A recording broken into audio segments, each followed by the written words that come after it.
exalté. Et que tout ce qui respire loue l'Éternel. Louez l'Éternel. Amen.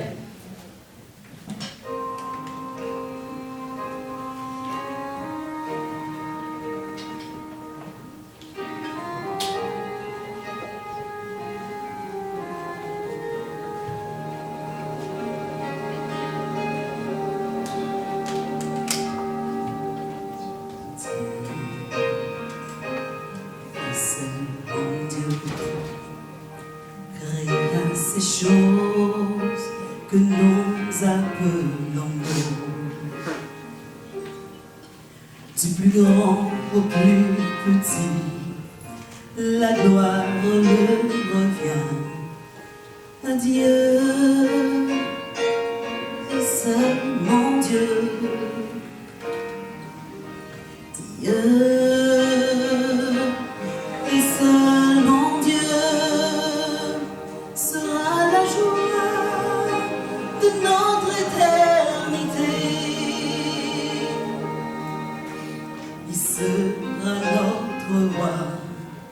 Nos vies seront remplies de Dieu et seul mon Dieu, Dieu et seul mon Dieu est vraiment digne de recevoir la gloire. Que tout ce qui respire élève ses louanges à Dieu et seul mon Dieu.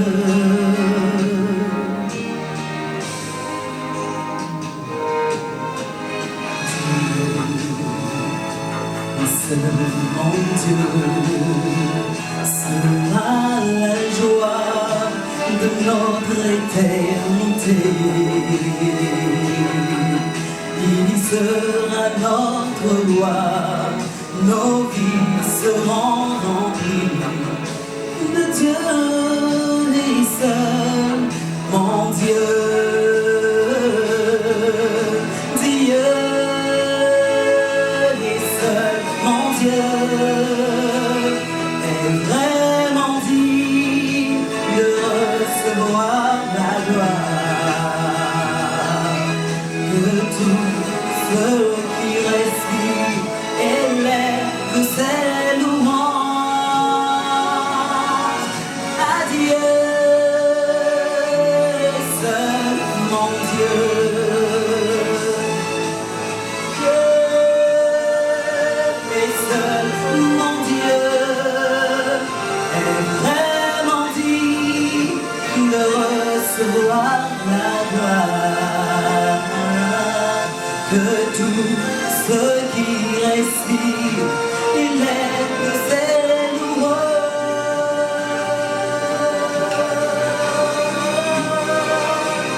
et que tout ce qui respire élève ses louanges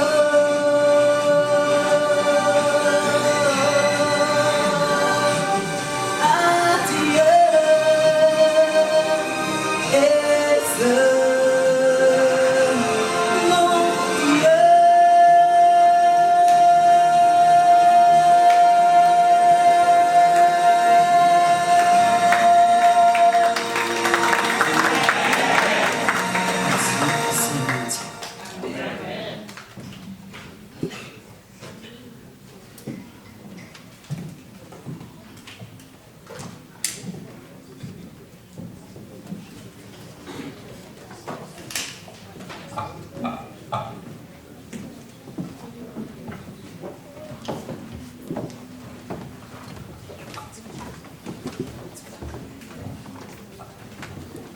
Mesdames, Messieurs, chers amis, chers frères, remercions le ciel pour sa bienveillance envers nous, pour son amour, pour ses grâces multiples envers nous, pour ce jour du sabbat. Nous comprenons qu'aujourd'hui, c'est un jour spécial, autre que c'est les sabbats, mais il y a tant d'événements, tant de C'est un moment extraordinaire, splendide, à mon humble avis, que remercions tout d'abord notre sœur Morancy pour ce magnifique chant.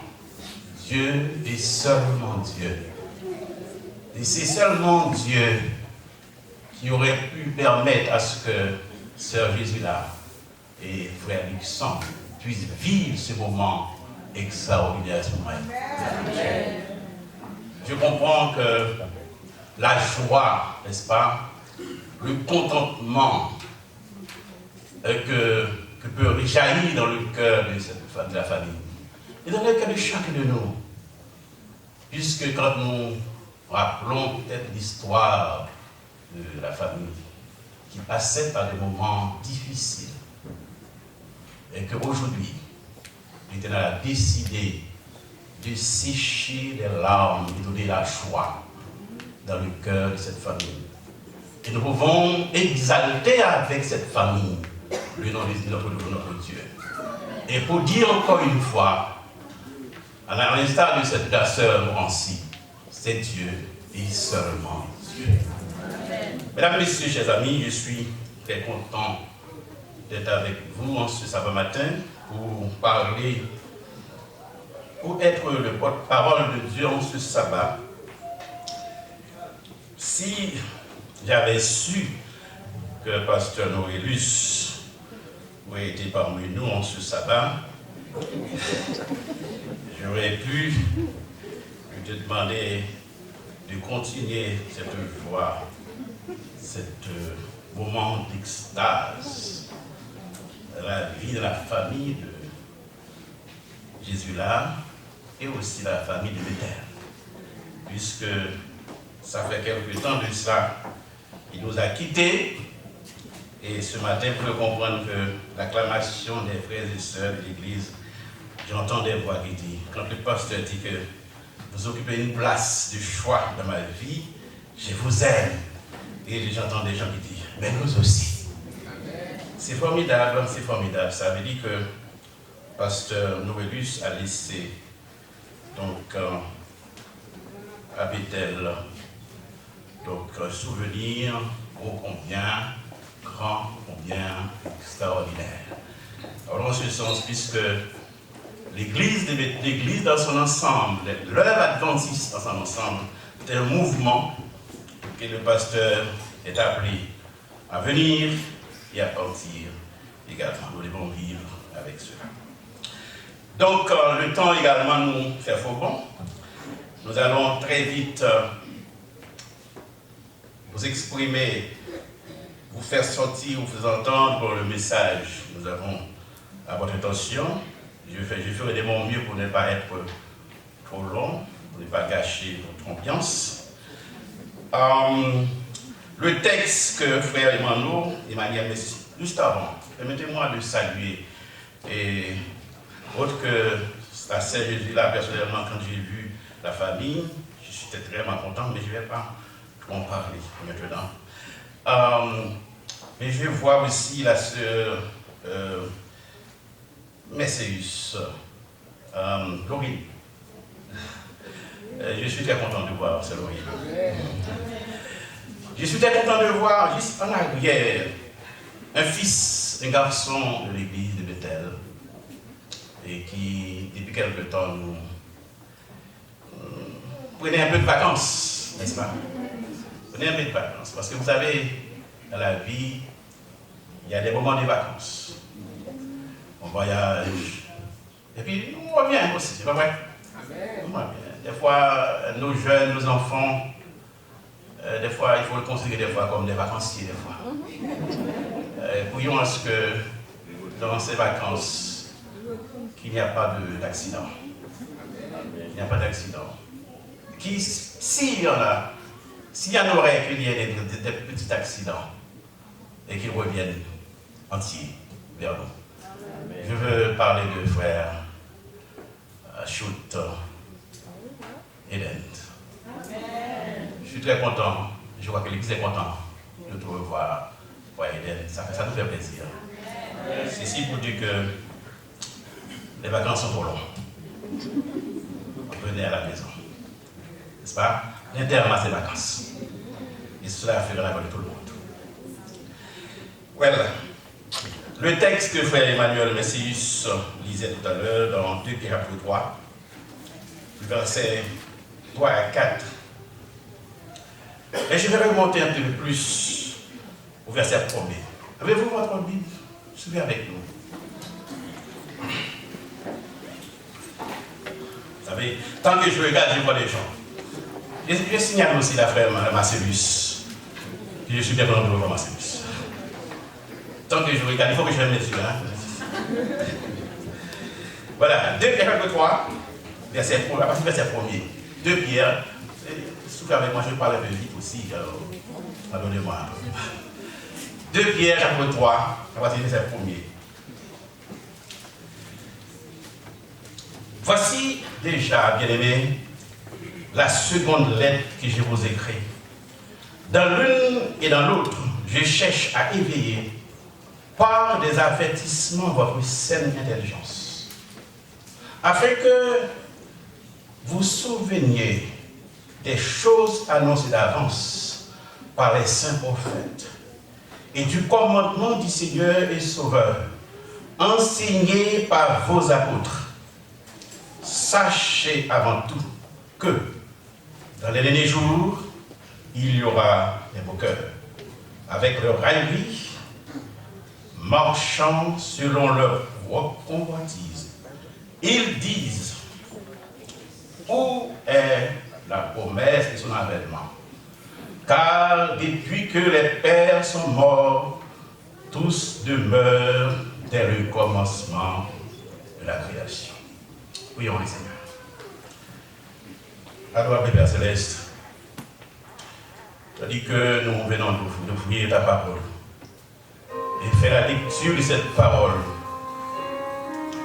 Nous prions à ce que dans ta bonté infinie, tu puisses intervenir pour chacun de nous et surtout envers moi, en sorte que ta parole puisse sortir sans altération aucune, que tes enfants, ton peuple, l'église de Bethel, et nos frères et sœurs qui nous suivent sur la toile, soit sur Zoom, sur YouTube ou autre, eh bien, puissent en bénéficier pleinement. Au nom de Jésus, ton Fils bien-aimé. Amen.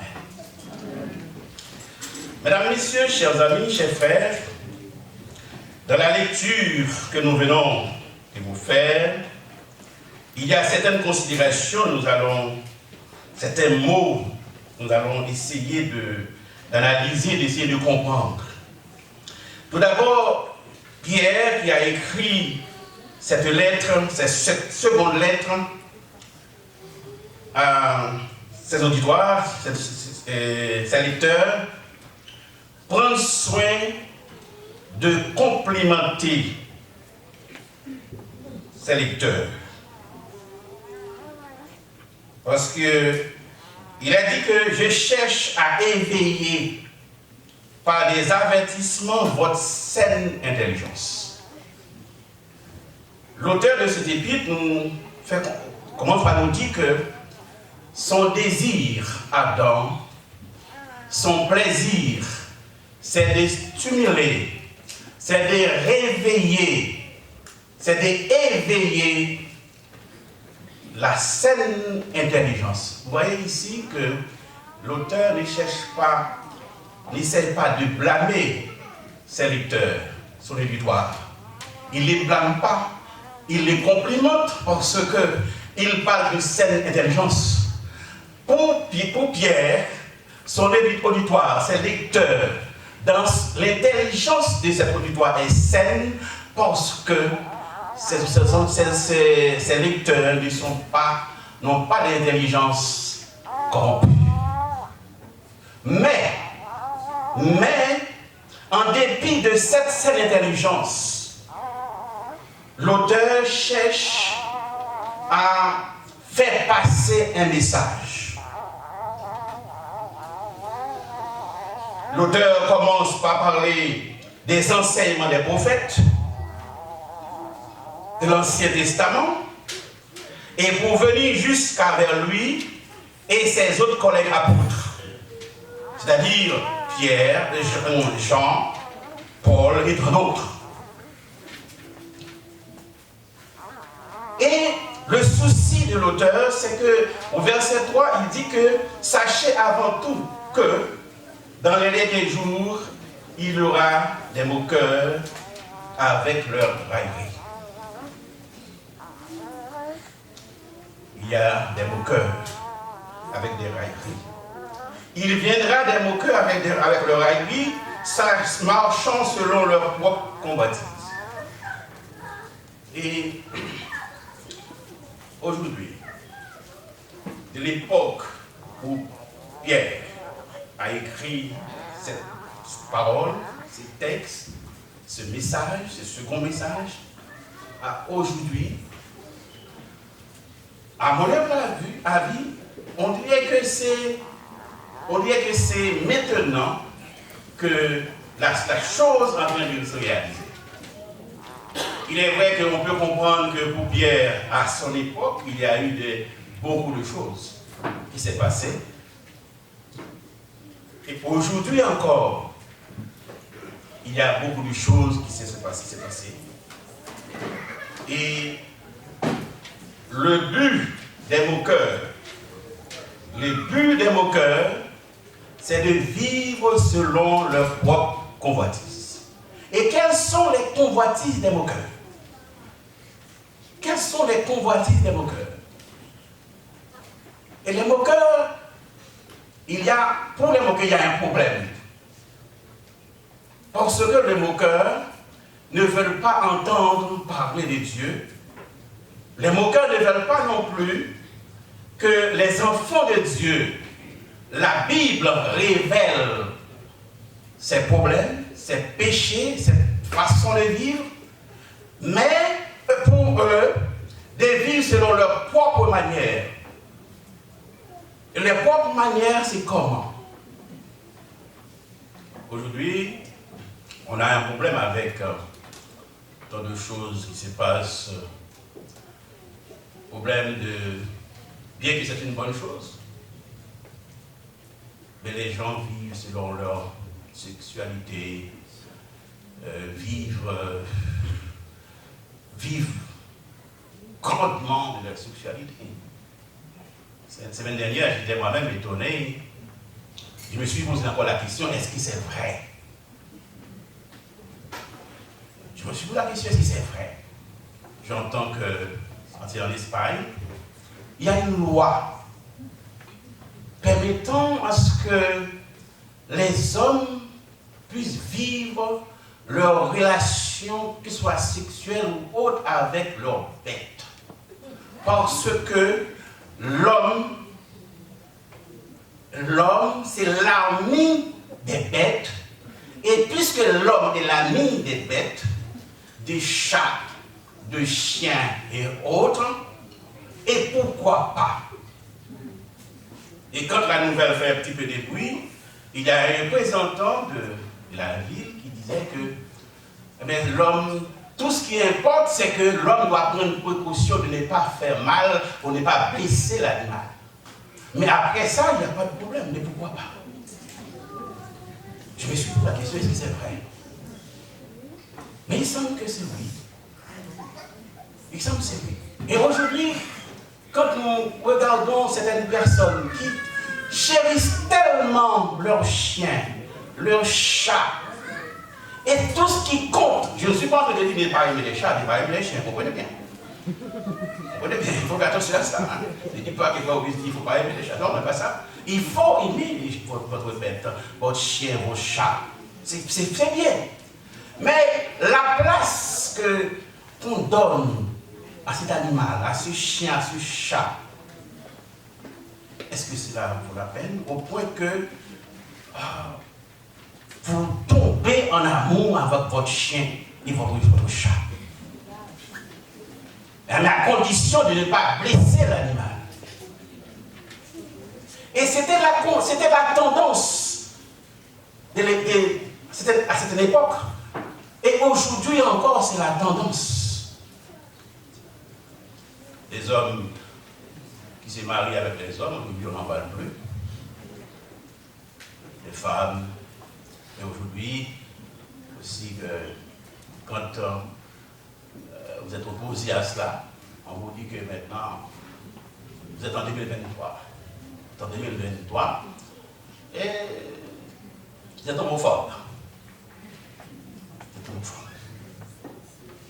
Et ce qui est intéressant et triste, des fois à la fois, ces gens qui défendent ce genre de choses, ce sont des gens qui nous dirigent. Ce sont des gens qui nous gouvernent. Ce sont des gens qui votent des lois pour nous. Et que nous acceptons tout cela. Vivre les propres convoitises selon leurs propres moyens, cette façon de vivre, ça me fait penser aussi à quelque chose que j'entends toujours dans les nouvelles des rocs. Vous en avez parlé de ça aussi? Oui. Des gens qui aujourd'hui, les enfants, vous avez votre enfant de 8 mois, je ne sais pas, 10 ans. Un petit garçon, vous l'avez baptisé Michel. Il a été à l'hôpital et votre femme est accouchée et vous êtes à côté et on vous dit, monsieur, vous êtes bien content et que vous avez un fils. Avec votre femme, vous dites que je l'appelle Michel. Pas vrai? Oui, Michel. C'est écrit dans le acte de naissance, Michel. Et soudain, à 8 ans, 10 ans, 11 ans, il dit non, moi, c'est pas Michel. C'est Micheline. C'est Micheline. Et de plus en plus, la société nous entraîne dans ce genre de choses. Et puisque votre fille, votre garçon qui s'appelle maintenant, qui veut qu'on l'appelle Micheline, et vous, en tant que parents, vous devez accepter normalement parce que c'est elle, l'enfant décide qu'il l'appelle plus Michel, c'est Micheline. Et que vous devez faire attention de ne pas le froisser, de le déranger. Au vivre, accepter cette réalité.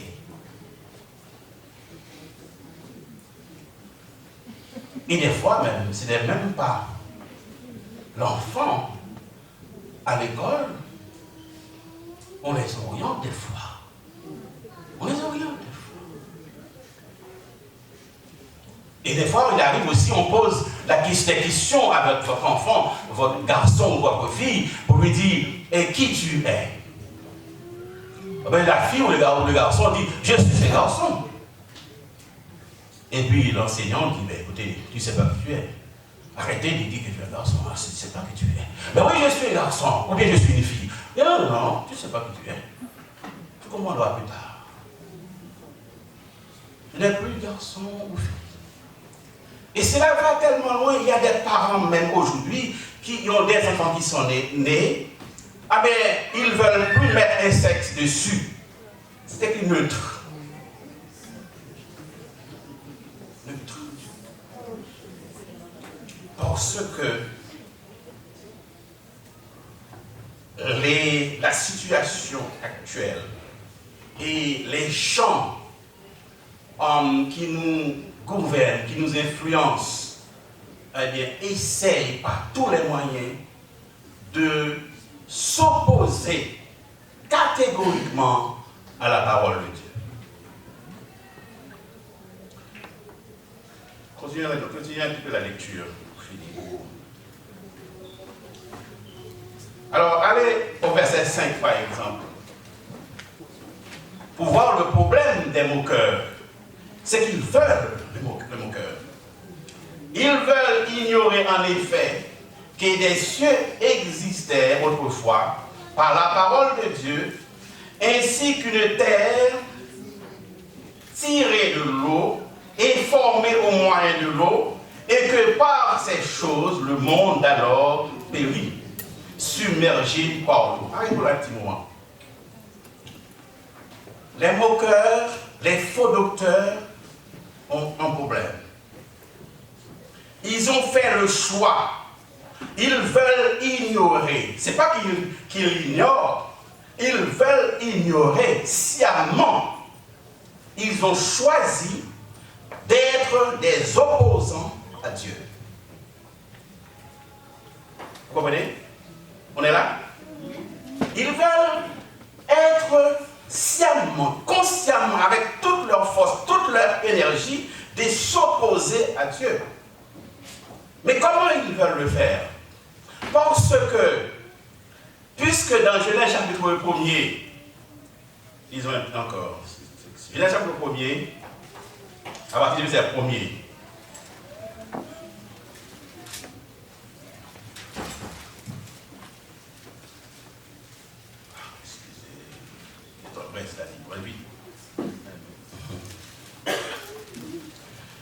dans Genèse chapitre 1er, qu'est-ce qu'il dit? Parce qu'à partir du verset 1er, au commencement, Dieu créa les cieux et la terre. La terre était informe et vide. Il y avait des ténèbres à la surface de l'abîme. Notez bien ça. La terre était informe et vide. Il y avait des ténèbres. Il y avait des ténèbres à la surface de l'abîme. Encore une fois, l'abîme.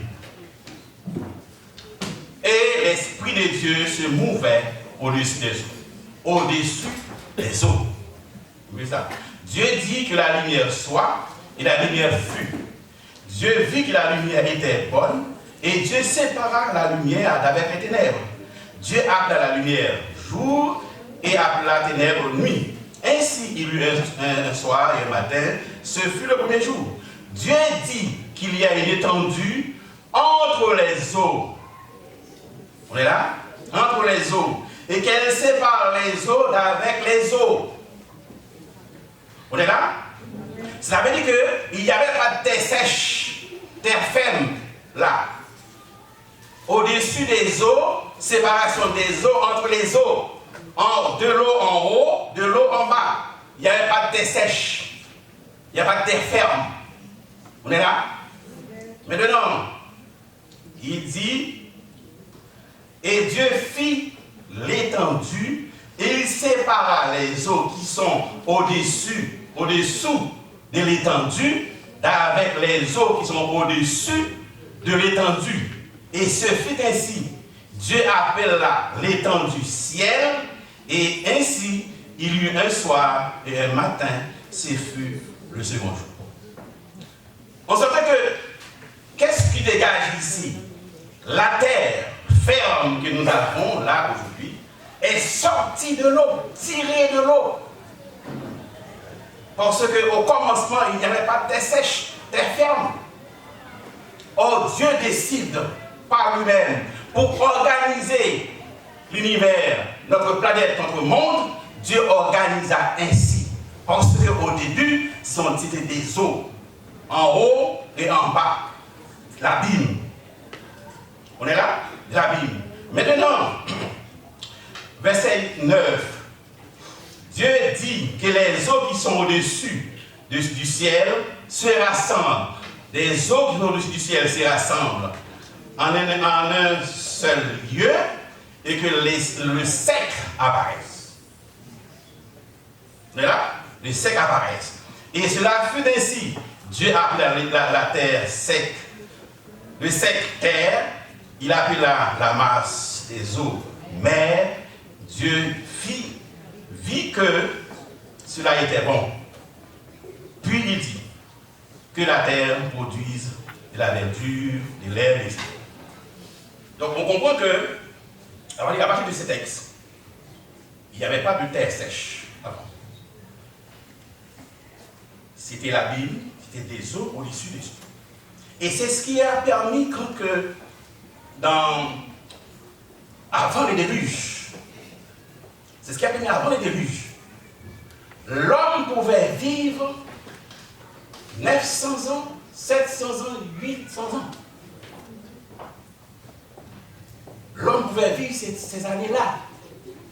Maintenant, après le déluge, maintenant, la situation de la terre a changé.